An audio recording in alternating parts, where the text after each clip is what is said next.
Hey, welcome back to the Big Rand Show. As always, thank you for joining me. If you could, hit that subscribe button down below and let's get right to it. Now, today on the show, we're going to talk about the potential for a government shutdown come this Friday if the government doesn't come to some sort of agreement. And apparently, all we need is Donald Trump to get on board and we can have the government open for the foreseeable future, which would put a lot of people's minds at ease. Now, here's the deal. We've been through this before. Back during the Obama administration, we played this thing of brinksmanship again and again and again. It hurt our rating, which hurt our interest payments. It did nothing but hurt our fellow Americans and our government standing in the world. And here we are, just weeks removed from a government shutdown, and we're about to have yet another one. Well, here is a congressional deal created by both Republicans and Democrats. So let's make that clear right now. Both Democrats and Republicans have agreed in principle to this deal. The only person standing in the way is one Donald Trump. That's it, and that's all.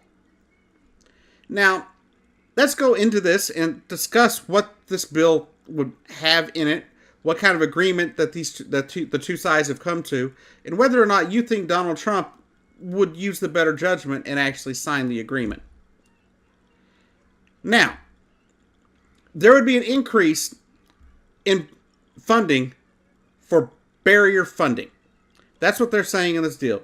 The increase would include roughly $1.375 billion. That is basically a little bit higher than the current level of funding, which is $1.3 billion, but it's less than what Donald Trump rejected that the Senate passed back in December. Now, there are a lot of things there. There's a lot of cost, but that extra increase in cost would be able to add roughly 55 new miles of border fencing to help deter people and maybe prevent as many people from crossing the border. Also, that 55 miles of border fencing would go to an area that the Border Patrol has listed as highly important, one of their highest priorities, and it's part of their strategic plan for preventing illegal border crossings. So that's something that's really important. That's an area that needs to be covered, and I think it gives a reasonable help down there as well. Under the agreement, ICE would receive their same funding to keep the beds open for the people that are crossing the border that are having to be detained. Even though when they surpass that funding, they have found a way to find the money to keep the thing going. But they want to ensure that ICE is kept open, and you're going to have some problems with some Democrats who definitely don't support ICE getting funding at all. But since ICE is the one taking care of the people crossing the border at the moment, I think you're going to have to keep that funding going, or you're just going to have a bunch of people on the streets.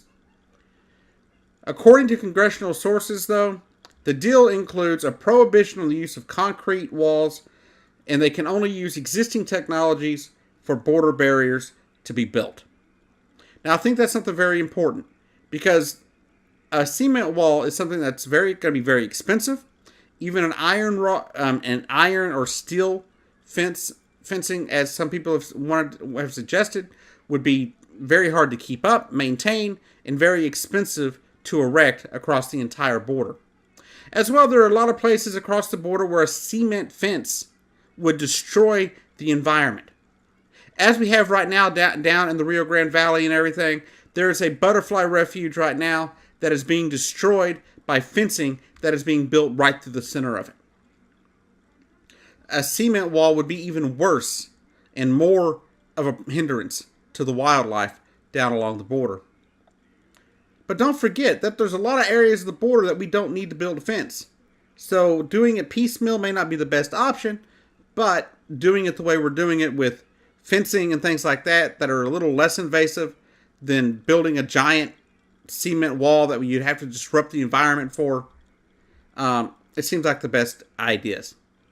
Also, there'd be some restrictions, though, on that in sensitive areas. There'd be some areas where they would allow that kind of thing to happen, where they would allow them to build a cement wall in certain areas, especially, I'm going to assume, around ports of entry and things like that.